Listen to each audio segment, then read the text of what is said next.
பவருக்கு, ஒருவரை கட்டாயப்படுத்தக்கூடிய ஒரு பவருக்கு அடையாளமாய் இருக்குது. ஒருவர் செய்ய விரும்பாத ஒன்றை செய்ய வைக்கக்கூடிய ஒரு பவருக்கு அடையாளமாக இருக்குது.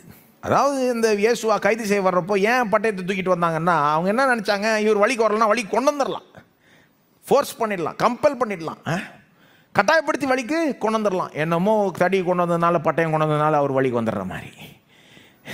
அதனால வழிக்கு வந்தார். அவர் தாமே சரண் அடைஞ்சிட்டார்.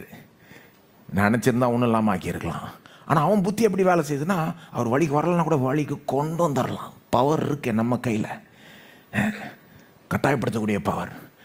அவன் புத்தி மட்டும் கிடையாது, பேதுருடைய புத்தியும் அப்படிதான்.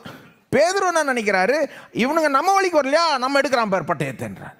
நம்ம வழி கொண்டு வந்துடலாம், கட்டாயப்படுத்திடலாம், அதுக்கு வேண்டிய பவர் இருக்கு. அப்போ அந்த பட்டயம் ஒருவரை கட்டாயப்படுத்தக்கூடிய ஒரு பவருக்கு அடையாளமாய் இருக்குது. பல விதத்தில் இந்த உலகத்தில் அந்த பவரை யூஸ் பண்ணுறாங்க ஜனங்க. ஒருவரை கட்டாயப்படுத்தி சில காரியங்களை மாற்ற பார்க்குறாங்க, ஒரு சிலரை மாற்ற பார்க்குறாங்க, தங்கள் வழிக்கு அவங்கள கொண்டு வர பார்க்குறாங்க. அதுதான் உலகத்தின் வழிங்க. பெரும்பாலும் உலகத்தில் அகிம்சையின் வழி ஒன்றும் பயன்படுத்துறது இல்லை. அவங்க பட்டயத்தின் வழியில் தான் போகிறாங்க. ஒருத்தரை கம்பல் பண்ணி பணத்தை வச்சோ, பல விதத்தில் மிரட்டியோ, அல்லது பல விதம் இருக்குது பாருங்க. ஏதோ அவங்கள கட்டாயப்படுத்தி அவங்க வழி கொண்டு வந்துடலாம், மாற்றிடலான்ற ஒரு அபிப்பிராயம் உலகத்தாருக்கு இருக்குது. இயேசு சொல்கிறாரு, அந்த வழி கிடையாது, சிலுவையின் வழி. சிலுவையின் வழி என்ன சொல்லுது? பட்டயம் எப்படி அடையாளமோ சிலுவையும் அடையாளம். என்னத்துக்கு அடையாளமாக இருக்குது? செல்ஃப் சாக்ரிஃபிஷியல் லவ், தம்மையே தியாகம் செய்து அன்பு கூறுகிறதற்கு அடையாளமாய் இருக்குது. இயேசு அப்படி தான் செஞ்சார். தாம் உயிரையே கொடுத்து நம்மை அன்பு கூர்ந்தார். அதுதான் நம்மளை மாற்றிருக்கு. நம்மளை கட்டாயப்படுத்தி ஏமாத்துறாரு தேவன். இன்றைக்கி இவ்வளோ பேர் வந்திருக்கீங்க. நீங்கள்லாம் என்ன கட்டாயப்படுத்தப்பட்டு இயேசுட்ட வந்தீங்களா? இல்லை, அதெல்லாம் பத்தாது இல்லையா? ஏன் வந்தீங்கன்னா, உங்களுக்கு இயேசு உயிரே கொடுத்தார், ரத்தத்தை சிந்தினார், உங்கள் பாவங்களை மன்னிச்சார், உங்களுக்கு எவ்வளோ ஆசீர்வதிச்சிருக்கிறார். அவர்கிட்ட நீங்கள் ஜெபிச்சப்போ, காரியங்களை கேட்டப்போ உங்களுக்கு எத்தனையோ தடவை பதில் அளிச்சிருக்கிறார். தம்முடைய அன்பை காட்டியிருக்கிறார். அவருடைய அன்பு சிலுவையில் உச்சகட்டமாக வெளிப்பட்டிருக்கிறது. எப்படிப்பட்ட அன்பு? தம்மையே தியாகம் செய்து உங்களுக்காக, உங்கள் நன்மைக்காக வானத்திலிருந்து பூமி வரைக்கும் இறங்கி வந்து சிலுவை பரியந்தம் தம்மையே தாழ்த்தி, அவ்வளோ பெரியவர் அவர். ஆனால் நமக்காக அவ்வளோ கீழே இறங்கி போய் அவமானப்பட்டு வேதனைப்பட்டு மறித்து உயிரோடு எழும்பி, அதுதான் நம்மளை மாற்றிருக்கு, உள்ளத்தையே மாற்றிருக்கு, உருகி இருக்குது. இன்றைக்கு நாம் எல்லாரும் அவருக்கு முன்பாக என்ன சொல்கிறோம்? உண்மையாக ஆராதிக்கிறோம், ஆண்டவரே உமக்கு முன்பாக பண்ணிக்கிறோம், நீர் எஜமான், நீர் சொல்கிறபடி செய்கிறோம். தலையில் நிற்கணும்னா தலையில் நிற்கிறோம், ஞானஸ்தானம் எடுத்துக்கணும்னா ஞானஸ்தானம் எடுத்துக்கிறோம்,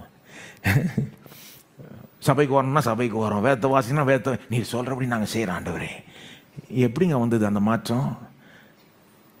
சிலுவையின் வழி. சிலுவையின் வழி இதுதான் உலகத்தை மாற்றுவதற்கு மிக சிறந்த வழி. பட்டயத்தின் வழி கிடையாது, சிலுவையின் வழி. இதை பல விதத்தில் நீங்கள் வாழ்க்கையில் அப்ளை பண்ணிக்கலாம். முதல்ல நீங்கள் என்ன பண்ணணும்? இயேசுனுடைய இந்த சிலுவை அன்பை ருசித்து பார்க்கணும். ருசித்து பார்த்துருக்கீங்கன்னு நம்புகிறேன். அடுத்தது நீங்கள் என்ன பண்ணணும்? மற்றவர்களுக்கு இந்த விதமான அன்பை லேசாக காமிக்கணும். லேசாக பல விதத்தில் அப்ளை பண்ணலாம். நீங்கள் உதாரணத்துக்கு திருமணத்தில் அப்ளை பண்ணலாம். திருமணத்தில் இன்னொருத்தர் நம்ம வழிக்கு வரலன்னா, சிலர் அடுத்த ஆளை மாற்ற பார்த்துக்கிட்டு இருக்காங்க இல்லையா? எப்படி மாற்ற பார்க்குறாங்கன்றது ரொம்ப வேடிக்கையாக இருக்கும். அதான் அந்த உலக வழியில் போவாங்க நிறைய பேர். எப்படி மாற்ற பார்ப்பாங்கன்னா, குற்றம் சாட்டி மாற்ற பார்ப்பாங்க. அவங்க செஞ்ச குற்றத்தை அப்பட்டமாக சொல்லி மாற்ற பார்ப்பாங்க, கண்டனம் பண்ணி, அல்லது அவமானப்படுத்தி மாற்ற பார்ப்பாங்க. ஒரு புருஷன் மனைவி மாற்ற பார்க்குறாருன்னா அவமானப்படுத்தி மாற்ற பார்ப்பார். பார் செஞ்சுட்டேன், 4 பேர் முன்னால் சொல்கிறது, என்னமோ அதை சொல்லிட்டு அவமானப்படுத்திட்டா அவங்க மாறிடுவாங்கன்னு ஒரு நம்பிக்கை. என்ன இதெல்லாம்? அல்லது மிரட்டுறது, செய்யலைன்னா பார் பட்டயம். அல்லது ஈகோவை காமிக்கிறது, அதுவும் பட்டயம்தான். தன்னுடைய ஈகோவை வெளிப்படுத்துறது, நான் தான் புருஷன், நான் தான். புருஷர்களில் மட்டும் நான் சொல்ல, இது அப்படியே திருப்பி சரி நம்ம ஆண்னால கொஞ்சம் இப்படி போயிட்டா நமக்கு வம்பு வராதுன்னு பார்க்குறேன். பெண்கள் அப்படியே அப்ளை பண்ணிக்கணும். இதெல்லாம் பாருங்கள், உலகத்தின் வழிகள். இப்படிலாம் ஒருத்தர் மாறுவாங்கன்னு நினைக்கிறீங்களா நீங்கள்? ஏங்க அப்படிலாம் மாற மாட்டாங்க. நீங்கள் ஒருத்தருக்கு முன்னாடி பட்டயத்தையே கொண்டு போய் அல்லது கண்ணே கொண்டு போய் இதை செய்யணும் அந்த நேரத்துக்கு செய்வாங்களே ஒழிய உங்களை சபிச்சு கொட்டுவாங்க உள்ளத்தில் இல்லையா? இதெல்லாம் ஒருத்தரை மாற்றுறதுக்கு வழியே கிடையாதுங்க. கிறிஸ்தவர்களாகிய நமக்கு இதை விட மேலான வழி தெரியும், சிலுவையின் வழி. அது என்ன மாதிரி வழி? அவங்க நம்மளை கரெக்டாக நடத்தலைன்னா கூட, அவங்க செய்ய வேண்டியதை செய்யலைன்னா கூட அவங்களுக்கு நாம் அன்பு காட்டுவது, அவங்களுக்கு நமக்கு நாம் இரக்கமாக இருப்பது, முடிஞ்ச அளவுக்கு அவங்கள மன்னிப்பது. முட்டாள்தனமாக போய் செய்யுங்கன்னு சொல்லலை நான். ஆனால் ஞானத்தோடு, கடவுளுடைய வழி நடத்துதலோடு, கிருபையோடு இயேசு நம்மளை எப்படி ட்ரீட் பண்ணார்? நாம் அவர்கிட்ட ஒழுங்காக நடந்துக்காத போதிலும், நாம் பாவிகளாக இருந்த போதிலும், நாம் அவருக்கு சத்துருக்களாக இருந்த போதிலும் நமக்காக வந்து மறிச்சார் இல்லையா?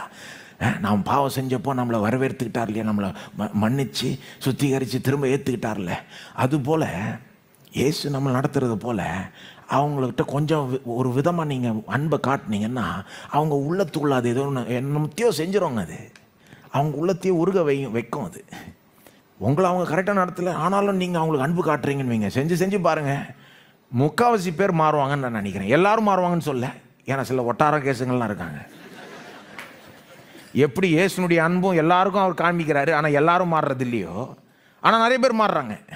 அதுபோல தான் இப்படிப்பட்ட அன்பை காமிக்கிறப்போ நான் நினைக்கிறேன் முக்கால்வாசி பேர் மாறிடுவாங்க. சிலர் மாறாமல் இருக்கலாம், ஆனால் இதுதான் கிறிஸ்தவ வழின்னு சொல்ல வரேன். இதை விட்டுட்டு நம்ம உலகத்தார் மாதிரி அவங்க வழியில் போனால் என்னது? நமக்கும் அவங்களுக்கு என்ன வித்தியாசம்? இதை திருமணத்தில் அப்ளை பண்ணலாம், அல்லது நீங்கள் ஆனால் இதுக்கு என்னென்னா இது வந்து ஒரு ஸ்ட்ராட்டஜி மாதிரி எடுத்துகிட்டு போய் செய்ய முடியாது. ஏன்னா இதுக்கு நிறைய அன்பு வேணும். எங்கேருந்து வரப்போகுது? இயேசுடைய அன்பை பார்க்க தான் வரும். அவர் எப்படி நம்மளை அன்பு கூறுறார், அவருடைய சிலுவை பார்க்க அதை தியானிக்க அதை படிக்க அதனுடைய அறிவில் வளர அதனுடைய மகிமையை பார்க்க அதை போல அவரை போல நாம் மறுரூபமாக்கப்படுவோம். அவரை போல அன்பு காட்டுறவர்களாய் நாம் மாற்றப்படுவோம். பாருங்க, ஆனால் எல்லா இடத்துலையும் அப்ளை பண்ணலாம். இது உங்கள் கம்பெனியில் உங்களை சிலர் நல்லா கரெக்டாக நடத்தலைன்னா உங்கள்கிட்ட ரூடாக இருக்கிற